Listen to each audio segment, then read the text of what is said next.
Boa noite. Boa noite. O governo decide combater empresas de vendas online que sonegam impostos de importação. Elas simulam remessas de mercadorias entre pessoas físicas. Bloqueado Bolsa Família para quem não atende às condições que dão direito ao benefício. O IBAMA destrói mais 2 aviões de garimpeiros ilegais na terra Yanomami. O ministro da Justiça, Flávio Dino, fala em suspender e até banir redes sociais que não barrarem publicações com discurso de ódio. A Polícia Federal ouve militares suspeitos de participação ou omissão nos atos golpistas de 8 de janeiro. A mulher que agrediu entregadores no Rio falta ao depoimento na delegacia.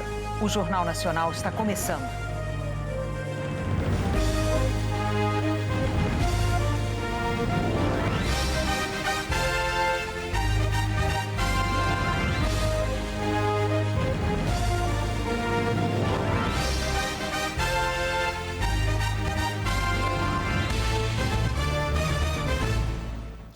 O governo bloqueou o pagamento do Bolsa Família para 1.200.000 beneficiários. Eles declararam que moravam sozinhos. O aumento muito elevado no número de inscritos no cadastro unipessoal foi registrado de agosto a dezembro do ano passado. Essa explosão no número de inscritos levantou suspeita de fraude no programa, principalmente porque foi num período eleitoral. Nós assistimos a um cadastramento explosivo de pessoas que diziam morar só. Um cadastramento que não encontra amparo na realidade populacional brasileira. Por isso, o Ministério do Desenvolvimento Social decidiu bloquear o depósito do Bolsa Família para esses mais de 1 milhão de beneficiários que fizeram a inscrição no cadastro unipessoal de agosto do ano passado para cá. Quem entrou no programa antes desse período ou se cadastrou como família não será atingido. Os beneficiários que tiverem o depósito bloqueado estão recebendo no aplicativo do Bolsa Família e no SMS do celular uma mensagem para procurar o setor do cadastro único da cidade onde mora, para atualizar as informações até o dia 16 de junho. Quem receber a mensagem deve ir a um posto de atendimento com um documento com foto e um comprovante de residência. De preferência, uma conta de luz. Se provar que mora mesmo sozinho, terá o pagamento do Bolsa Família retomado, inclusive com o depósito dos meses que foram suspensos. O Ministério do Desenvolvimento Social alerta que o beneficiário que vive em família, mas se inscreveu por engano no cadastro unipessoal, deve primeiro cancelar a inscrição no aplicativo do Bolsa Família e só depois agendar, também pelo aplicativo, uma data para fazer um novo cadastro com as informações corretas no posto de atendimento. O governo vai ampliar a revisão no cadastro único do programa em busca de outras possíveis fraudes para garantir o pagamento do Bolsa Família a quem realmente precisa. A atualização do cadastro único é para dar mais eficiência. Somente quem está na extrema pobreza ser atendido. Garantir ali um repasse. Aqui nós estamos trabalhando busca ativa para trazer quem está fora passando fome. Mas do outro lado também tirando quem não tem o direito. O governo está planejando formas de impedir que empresas de comércio online se aproveitem de uma isenção concedida a pessoas físicas há mais de 2 décadas para não pagar imposto de importação. A regra existe desde 1999 e é restrita a encomendas enviadas do exterior de uma pessoa física para outra pessoa física, no valor de até $50, hoje cerca de R$250. Somente nesse caso, o bem é livre do imposto de importação. Esse benefício não vale para a compra de importados na internet, quando o consumidor adquire produtos de empresas, sites internacionais, como Shein, Shopee e AliExpress. Segundo o governo, a isenção até $50 tem sido usada indevidamente pelo comércio eletrônico. Algumas empresas estariam se passando por pessoa física para enviar as encomendas internacionais e o cliente receber no Brasil sem cobrança de imposto. Outra prática irregular é colocar na nota do produto um valor abaixo do real, para caber na cota de $50 e tentar burlar a taxação. E quando o cliente pede vários produtos, os sites dividem a compra em diferentes pacotes, sempre abaixo da cota, numa tentativa de driblar a cobrança do imposto. Para combater a sonegação, o governo vai acabar com a isenção até $50 para envios por pessoas físicas. Assim, Todas as encomendas vão ser tributadas igualmente, em 60% do valor da mercadoria. O secretário executivo do Ministério da Fazenda explica que o governo vai endurecer a fiscalização das compras internacionais. Não há qualquer tipo de tributação sobre empresa A, B ou C. A fiscalização que está sendo colocada é sobre uma atividade que toda empresa que é séria e hoje atua dentro da legalidade de forma regular não vai sofrer qualquer tipo de consequência negativa. O problema que está identificado é na utilização de um comércio como se fosse de pessoa física para pessoa física de até $50, quando na verdade é um container com um número muito grande de itens vindos da mesma empresa com produtos fracionados e subfaturados para fazerem parecer que é uma negociação de pessoas físicas para pessoa física, muitas vezes com nomes fictícios, né? Nomes às vezes de artistas de cinema são colocados ali, num desrespeito claro ao governo brasileiro e à sociedade brasileira de envio desses produtos para tentar utilizar um subterfúgio. É um mercado gigante que vem crescendo com muita força. Nos últimos 5 anos, o número de encomendas importadas que entraram no Brasil saiu de 73 milhões para 178 milhões ao ano. E a previsão é que chegue a 200 milhões de remessas ainda neste ano. Por isso, a Receita Federal está preparando um sistema eletrônico de fiscalização mais rigoroso. O exportador vai ter de prestar uma declaração antecipada, com mais informações do vendedor, do produto e do comprador no Brasil. Quem descumprir estará sujeito a multa de 20% do valor do bem no caso de informação falsa e de 50% no caso de subfaturamento. As novas regras devem gerar um aumento na arrecadação do governo federal. A expectativa é de uma receita extra de até 8 bilhões de reais ao ano. O governo estuda fazer as mudanças por meio de uma medida provisória, que tem força de lei assim que é publicada, mas precisa ser aprovada pelo Congresso. A Shopee declarou que as mudanças tributárias não vão afetar os clientes dela, que mais de 85% de suas vendas são de fornecedores brasileiros e que apoia o governo em qualquer mudança que estimule o empreendedorismo no país. Nós não tivemos resposta da AliExpress e da Shein. A cotação do dólar caiu hoje ao menor nível desde junho do ano passado, R$ 4,94. E a Bolsa de Valores brasileira teve a terceira alta seguida. Ontem, o mercado reagiu positivamente quando o IBGE anunciou a inflação de março, que ficou abaixo das previsões. Hoje, foi a inflação americana que animou os investidores. Ela também ficou menor do que se esperava e a expectativa de que os juros por lá parem de aumentar torna o Brasil mais atraente para investimentos. O presidente Lula chegou à China para a visita oficial que era aguardada desde o mês passado. A reportagem é dos enviados especiais a Xangai, Bianca Rotier e Felipe Baiton. Foram 28 horas de viagem. O avião presidencial não tem muita autonomia de voo e por isso foram necessárias 2 escalas. Eram mais de 10 da noite no horário local, 11 da manhã em Brasília, quando Lula chegou ao principal centro financeiro da China. Ele desceu da aeronave junto com a primeira-dama, Janja, e o presidente do Senado, Rodrigo Pacheco, do PSD. Foram recebidos pela ex-presidente Dilma Rousseff, que está morando em Xangai, onde fica a sede do Banco dos BRICS. Dilma assumiu a presidência do banco no dia 28 de março. Na chegada ao hotel, o presidente Lula não quis conversar com a imprensa, apenas acenou. Dilma falou rapidamente sobre a expectativa à frente do banco, criado pelo grupo que reúne, além de Brasil e China, Rússia, Índia e África do Sul. Muito grande, querida, muito grande e desafiadora. Aqui em Xangai, um dos principais compromissos do presidente Lula será a cerimônia de posse de Dilma à frente do Banco dos BRICS nesta quinta-feira. A cerimônia estava marcada para o fim de março, quando ela começou a trabalhar e quando Lula viria à China. Mas a viagem precisou ser adiada depois que ele foi diagnosticado com uma pneumonia leve. Lula também vai visitar a sede da gigante de tecnologia Huawei e terá reuniões com executivos das áreas de energia sustentável e comunicações. Ainda na quinta, o presidente Lula será recebido para um jantar com o secretário-geral do Partido Comunista em Xangai. O porta-voz do Ministério das Relações Exteriores da China disse esta semana que a remarcação rápida da viagem mostra a importância que os dois países dão à visita e que o governo chinês espera usar a oportunidade para aprofundar a cooperação em várias áreas. Há uma expectativa para que o Brasil assine cerca de 20 acordos com seu maior parceiro comercial.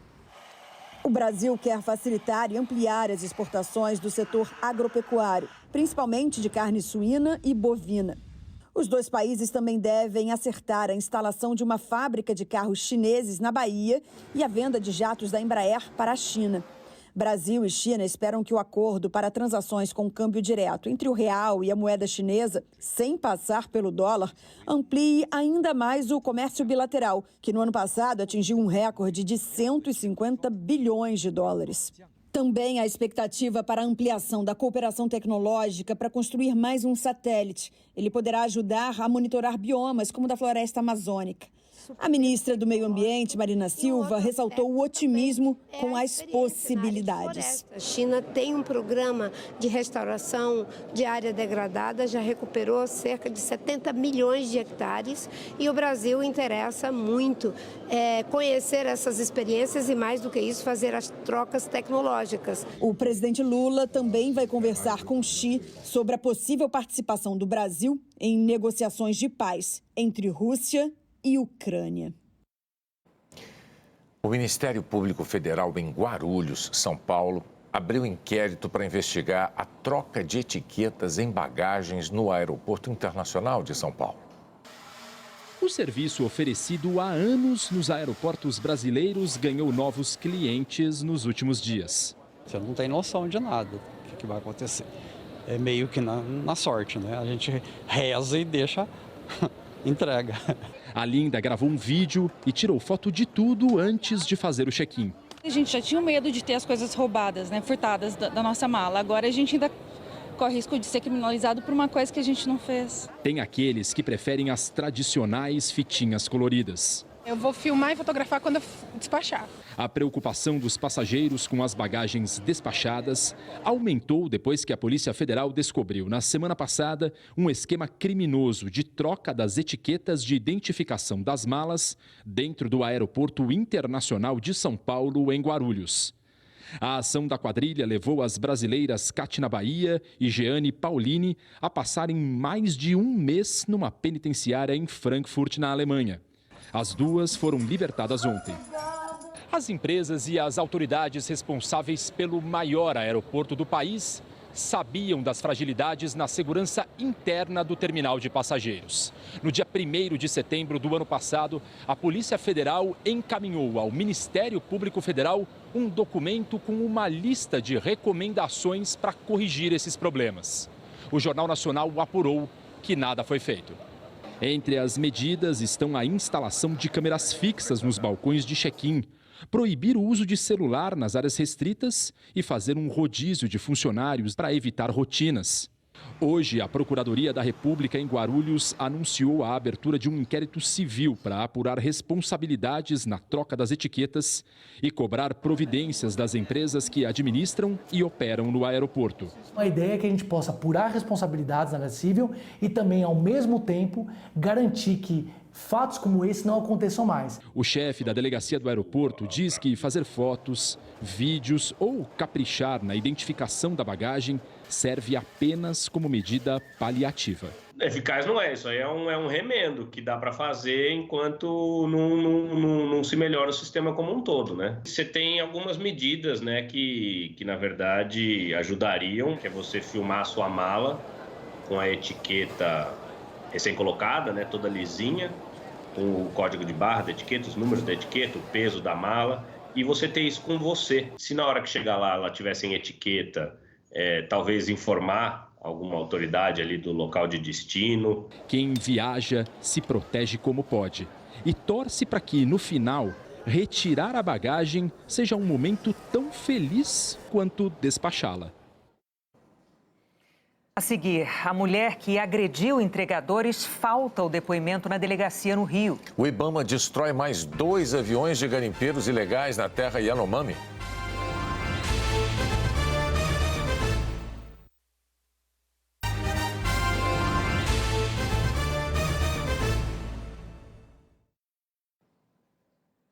A mulher que agrediu entregadores no bairro de São Conrado, no Rio de Janeiro, não foi à delegacia de polícia para depor.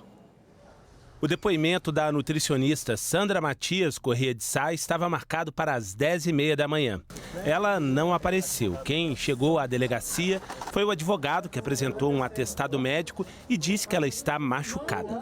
Quando ela vier, ela vai explicar. Mas ela vai explicar. Okay? O senhor pode adiantar essa explicação? É Sandra que aparece nessas imagens xingando Viviane de Souza, que trabalha na loja de onde saem as entregas. Ela dá uma mordida na trabalhadora que se segura na grade. Depois, a moradora parte para cima de Max Ângelo, puxa a camisa dele, tenta derrubá-lo no chão e desamarra a coleira do cachorro, que vira um chicote. Max tenta desviar, mas ela não para. O Conselho Regional de Nutrição repudiou a atitude da nutricionista. O condomínio onde Sandra mora está pedindo a expulsão dela. A prefeitura suspendeu o alvará de funcionamento da escola de vôlei que ela mantinha na Praia do Leblon. Max trabalha na informalidade há 1 ano e meio, desde quando perdeu o emprego que tinha com carteira assinada. Pai de 3 filhos, pedala muito para viver. Saio de casa 7, 8 da manhã e só chego em casa 11, entendeu? Já cheguei em casa meia-noite, já passei madrugadas rodando, entendeu? Para conseguir fazer uma boa meta. Em frente à delegacia, ele foi consolado pela mãe. A gente olha essas coisas que acontecem com os outros, a gente nunca espera que vá acontecer com a gente, mas aconteceu. Aconteceu, mas você vai sair dessa e de cabeça erguida. O depoimento de Max Ângelo à polícia estava marcado para a tarde de hoje. Ele veio à delegacia, mas não depôs. Agora, os investigadores querem ouvir outras 2 testemunhas para verificar se cabe uma investigação por injúria racial. Crime que tem o mesmo tratamento jurídico do racismo. Que ela me chamou de preto da favela, que ela me chamou de marginal, que ela insinuou que eu tenho uma quadrilha. As pessoas precisam entender, certo? Que esse tipo de coisa é crime e dói.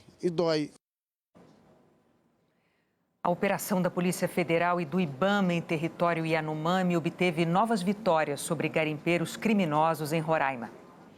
Os agentes do IBAMA têm um fogo nos aviões interceptados, como estes 2 apreendidos ontem na comunidade indígena do Romoche. Um piloto foi preso com uma arma e mantimentos. O piloto está ali, ó, tentou fugir, se evadiu para o mato, mas a gente conseguiu localizar ele dentro da mata. Foi apreendido celular, GPS, dispositivo de rastreamento via satélite. Apenas aviões militares envolvidos na fiscalização podem sobrevoar e pousar na terra Yanomami. No último dia 6 de abril, a Força Aérea Brasileira desativou o corredor aéreo aberto em fevereiro para a saída voluntária de garimpeiros da reserva. Em 2 meses de operação, a Polícia Federal e o IBAMA destruíram mais de 10 de aviões usados no garimpo ilegal. Segundo o IBAMA, este levava combustível para os invasores. Aeronave adaptada aí para transporte de carga. A gente já tirou 3 carotes aqui de dentro já. São carotes de óleo diesel. Numa outra ação, agentes do Grupo Especial de Fiscalização do IBAMA prenderam o piloto Guilherme Silva Ribeiro Campos, ao sobrevoar a área vermelha proibida pela FAB. Guilherme é filho da ex-governadora de Roraima, Sueli Campos. Ele pagou fiança de R$50 mil e foi solto. A devastação deixada pelo garimpo é registrada pelos agentes nas incursões feitas na terra Yanomami, como este rio, que sofre um processo de assoreamento quando os rejeitos se acumulam no leito do rio. Dá para ver aí o nível de assoreamento do rio. Foram toneladas e toneladas de rejeito despejados aí no rio Mucajaí. Dá para constatar também um nível bastante elevado de turbidez da água aí. Uma condição praticamente incompatível com qualquer tipo de vida. A defesa de Guilherme Ribeiro Campos declarou que a prisão dele foi ilegal e desnecessária e que o cliente foi posto em liberdade porque não possui envolvimento com garimpo ilegal nem interesse em invadir espaço aéreo ou terrestre de áreas indígenas. Cidades que ficaram alagadas no Maranhão agora enfrentam doenças causadas pela água contaminada. Seu Valdemar é diabético e hipertenso. Uma vez por semana recebe a visita da equipe de saúde. A gente passou aqui semana passada, viu que sua pressão estava um pouquinho alta, né? Sua hipertenso, a gente vai verificar como é que está sua pressão hoje, tá bom? E hoje continuava alterada. Sozinho em casa, nem sempre ele toma os remédios na hora certa. Estou tomando medicamento, eu não sei se está bem. Vou dizer que estou tomando todo em cima da hora. Não. Samuel, de 6 meses, ainda não havia sido vacinado contra a gripe. Por causa que está tudo alagado aqui, a gente não tinha como sair, né? A mãe não queria ficar saindo com o menino. Graças a Deus a equipe veio até aqui e fizeram a vacinação nele. A gente está buscando essa população para estar dando a melhor assistência, porque a gente sabe que eles, infelizmente, não conseguem ir aos postos, né?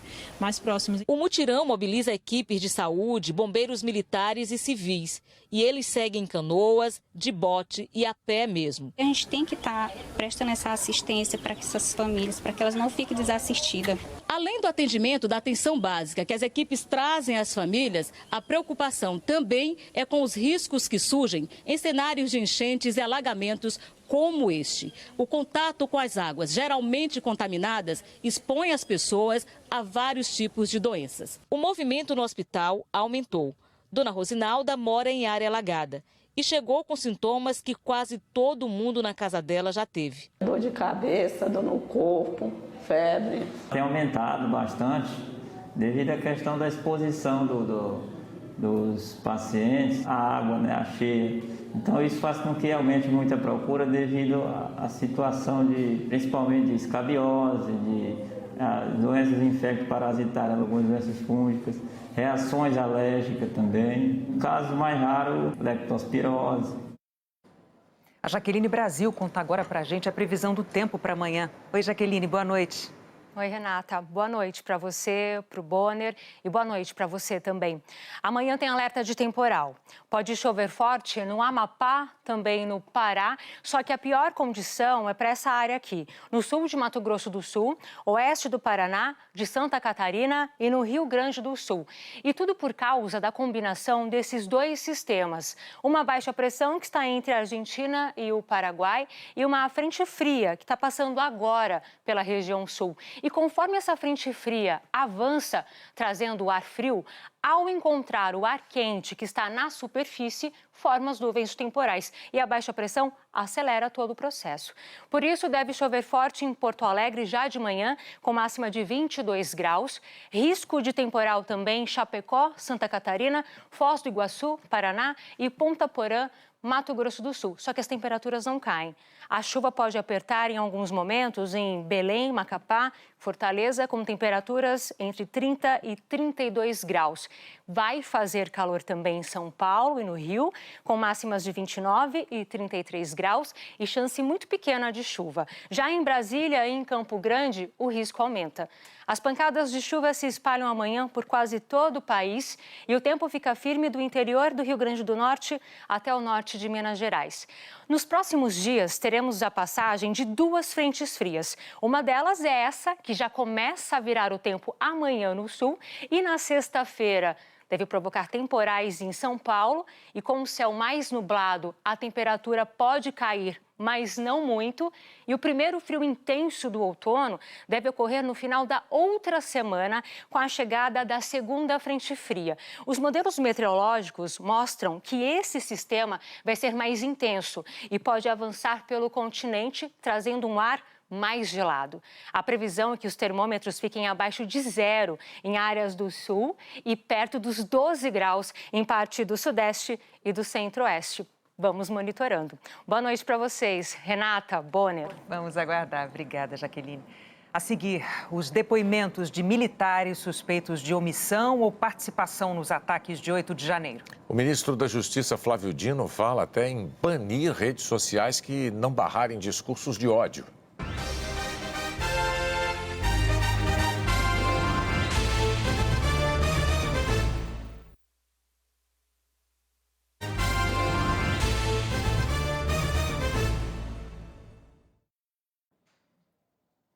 A deputada Júlia Zanatta, do PL, acusou de assédio o deputado Márcio Gerri, do PCdoB. Em redes sociais, a parlamentar divulgou fotos que mostram o deputado se aproximando dela durante uma discussão ontem na Comissão de Segurança Pública. Júlia Zanatta escreveu que nunca tinha dado liberdade ao deputado Márcio Gerri, nem sabia qual era o nome dele, mas que ele se sentiu livre para chegar por trás.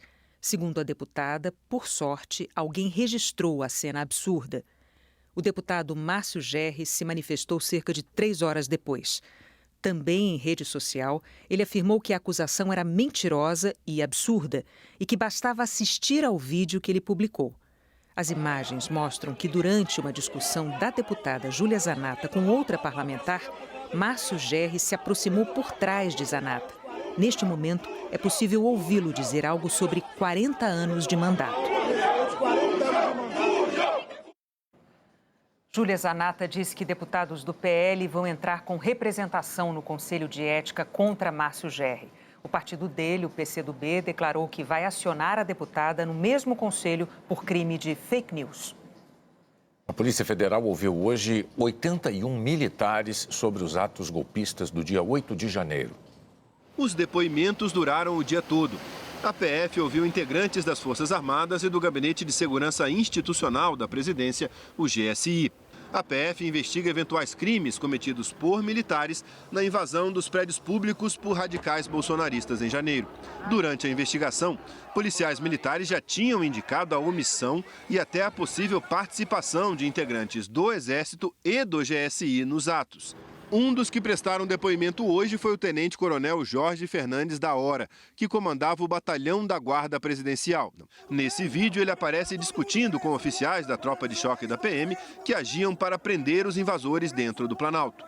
De acordo com autoridades que acompanham o caso, no depoimento, que durou 6 horas, o tenente-coronel disse que não fez nada fora do normal e que a situação já havia sido controlada pelo batalhão. Outros militares afirmaram em depoimento hoje que durante a invasão ao Planalto, o GSI deu ordens desconexas. Primeiro apenas para retirar os invasores e que só num segundo momento, de acordo com esses militares, a ordem foi para prender. A PF também ouviu o general Gustavo Henrique Dutra de Menezes, que chefiava o Comando Militar do Planalto. O general foi exonerado do cargo ontem. Durante as investigações, policiais militares já tinham afirmado que o general Dutra e outros militares impediram que a PM desmanchasse no próprio dia 8 o acampamento de bolsonaristas montado em frente ao QG do Exército, com a prisão dos radicais que participaram dos ataques. O acampamento só foi desfeito na manhã do dia seguinte. Mais de 1.000 pessoas foram detidas. A TV Globo apurou que no depoimento de hoje, o general admitiu que era contra a prisão dos manifestantes na noite do dia 8 por temer um cenário de guerra, com confronto e pessoas feridas, e que ele defendeu para ministros e num telefonema com o presidente Lula a proposta de prender os manifestantes só na manhã do dia seguinte. Segundo o general Dutra, o presidente concordou com essa ideia para evitar o risco de um confronto. Investigadores avaliam que essa decisão permitiu que alguns vândalos fugissem durante a noite. A PF também perguntou ao general por que o Exército permitiu que o acampamento ficasse semanas em frente ao QG do Exército, mesmo com pedidos de intervenção militar dos manifestantes. Dutra respondeu que considerava a manifestação legítima. Dutra também alegou que não tinha informações de inteligência sobre a possibilidade de ataques aos 3 poderes e que não participou do plano de ação da Secretaria de Segurança Pública para o dia dos ataques. A Polícia Federal vai agora relatar o resultado desses depoimentos para o ministro Alexandre de Moraes, do Supremo Tribunal Federal. E para concluir a investigação, a PF deve pedir para fazer novas diligências e ouvir outros comandantes militares. O Palácio do Planalto afirmou que o presidente Lula está na China em agenda de Estado e não comentou o depoimento. O Ministério da Justiça anunciou hoje medidas para aumentar a segurança nas escolas. As redes sociais que não retirarem do ar conteúdos ilícitos poderão ser até banidas. As medidas começam a valer imediatamente. O ministro Flávio Dino destacou que as ações visam a prevenção da violência nas escolas e não ferem o Marco Civil da Internet. A Secretaria Nacional do Consumidor vai instalar processos administrativos para apurar responsabilidades de plataformas de redes sociais na apologia à violência. e vai requisitar de cada rede social relatórios sobre as medidas adotadas para moderação de conteúdos. As empresas terão que informar os riscos de acesso a crianças e adolescentes a conteúdos veiculadores de violência, além dos riscos de propagação e viralização desses conteúdos. Além disso, as empresas terão que informar como têm respondido às requisições das autoridades policiais.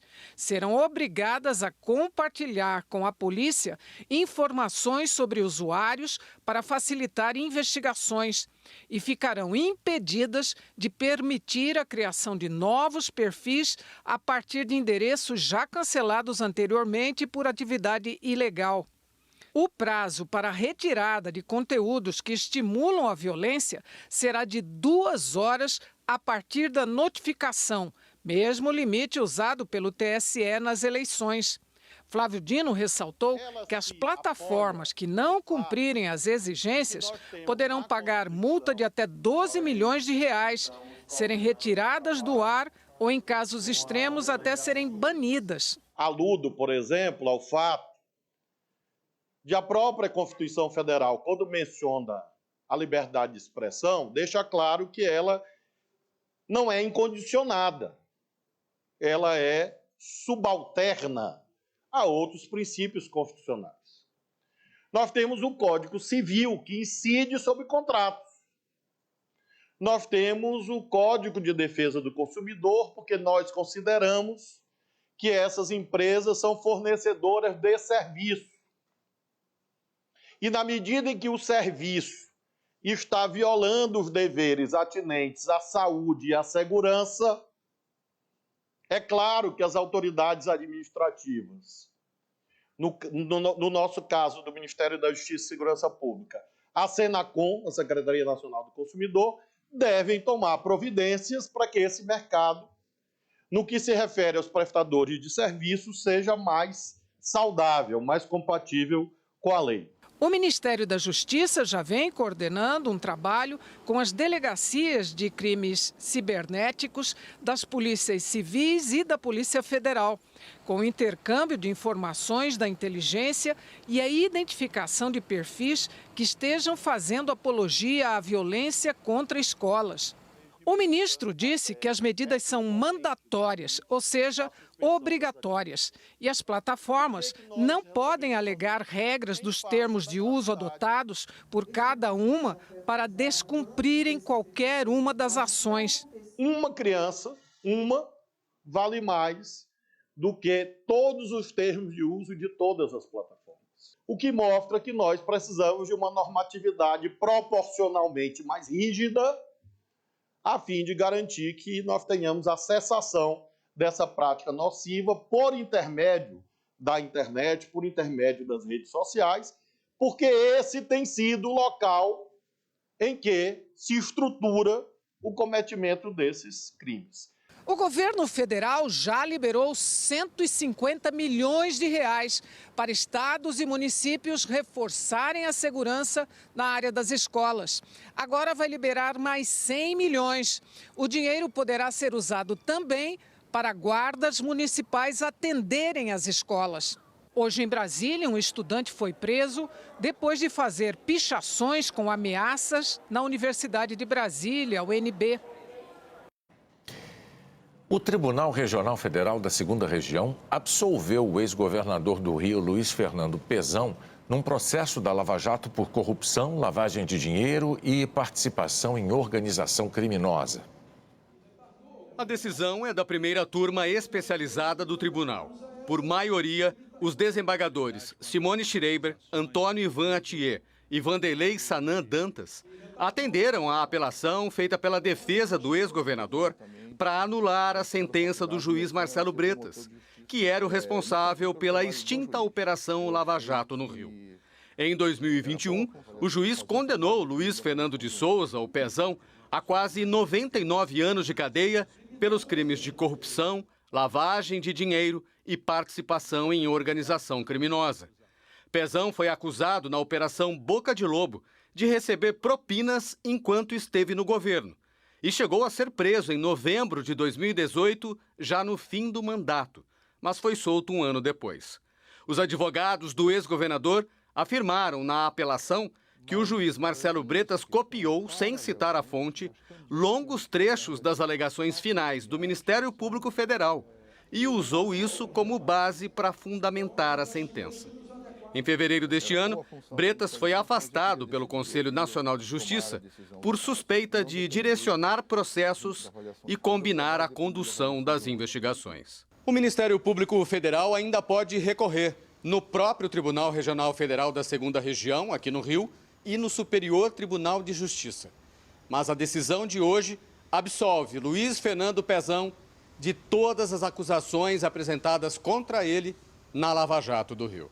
Eu tive meu mandato interrompido de uma maneira muito violenta. Espero que isso nunca mais se repita nesse país. Eu hoje estou muito feliz junto com a minha família. A minha dignidade foi restabelecida. A seguir, cultura, tecnologia e inovação em destaque num evento no Rio.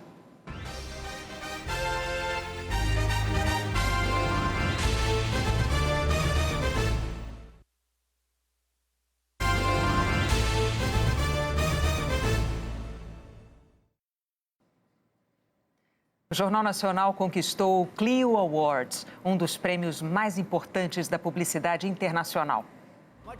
Uma campanha veiculada no Dia Nacional da Liberdade de Imprensa ganhou bronze na categoria Uso de Talentos e Influenciadores. O Jornal Nacional, do dia 7 de junho do ano passado, começou com 1 minuto de silêncio para lembrar e reforçar a importância da informação para a democracia. A ação fez parte de uma campanha do consórcio de veículos de imprensa formado por TV Globo, Globo News, G1, O Globo, Extra, Valor Econômico, CBN, Grupo Estado, Folha de São Paulo e UOL. Profissionais e empreendedores dos setores de inovação, games, música e audiovisual estão reunidos no evento Rio2C para discutir o mercado e fazer negócios. A TV Globo apresentou as novidades para 2023. Mentes e corações juntos para inovar. Pelo menos 40 mil pessoas participam do maior encontro de criatividade da América Latina. A Globo está em 17 mesas de debates do evento, que vai até domingo. Hoje, executivos, roteiristas, artistas e jornalistas participaram do painel Globo do Plim ao Play. Vamos fazer acontecer? Boa noite. Novas ideias, linguagens, novos programas. Só no ano passado, a Globo produziu 27 mil horas de conteúdo inédito para o cinema, para o streaming, Globoplay e aqui para a TV aberta. Isso no esporte, entretenimento, no jornalismo, sempre valorizando a cultura e o talento do nosso país. Investimento que continua este ano. 5 bilhões de reais em produção de conteúdo e 1,5 bi em tecnologia gastos em 2022. Amaury Soares, diretor da TV Globo, e Eric Bretas, diretor de produtos digitais e canais pagos, confirmaram que a meta é repetir o investimento agora em 2023, o que torna a empresa a maior força de fomento do mercado audiovisual brasileiro. E tem muita novidade chegando esse ano. Ivete Sangalo e Fátima Bernardes falaram sobre os reality shows como No Limite, que será na Amazônia, e muitos outros. Fala-se de relacionamento, de comida, de música, de aventura. Então é um filão maravilhoso e assim, eu sou fã e eu entendo a paixão do público pelos realities. Superproduções para todas as telas, seja na TV aberta, que tem a força de falar com todos ao mesmo tempo, seja no streaming, que pode falar individualmente com cada um. Nas novelas, uma surpresa, o remake de Renascer ano que vem. E a estreia em maio de Terra e Paixão, de Valcir Carrasco, a nova novela das 9. Nesse diálogo com o Brasil, Brasileiros de todos os cantos e gerações estão incluídos. O público do Globoplay vai ganhar documentários sobre a morte do jornalista Dom Phillips e do indigenista Bruno Pereira, dirigido pela jornalista Sônia Bride, sobre o jogador Sócrates, do cineasta Walter Salles Júnior, e Xuxa, de Pedro Bial, que estreia o novo Linha Direta na Globo em maio. Hoje não tem uma cidade grande que tenha um ponto cego, tudo tem câmera de segurança, registrando tudo que acontece, as pessoas com seus celulares registrando tudo. Tudo isso vai ser incorporado a essa nova versão do Linha Direta. A gente está muito animado e querendo compartilhar essa alegria com o público. Universo das séries. Adriana Esteves anunciou a série Os Outros, que estreia em maio no Globoplay. O Globoplay aí como um streaming poderoso para a gente também, com séries lindas. E hoje eu estou feliz de estar aqui nesse evento de criatividade, falando sobre o que eu também estou tendo a oportunidade de participar. Só na Globo, TV aberta, serão 85 estreias este ano. E claro que tem humor também. Luiz Miranda está no elenco de Encantados, que vai ao ar na Globo também em maio. A gente vai falar de samba, a gente vai falar de amizade, de amor, de supermercado, que é uma coisa que todo mundo conhece bastante. E eu acho que é uma série divertida, tem a cara do povo brasileiro, eu acho que muita gente vai se reconhecer. O Jornal da Globo é depois de Cinema do Líder. Boa noite. Boa noite para você e até amanhã.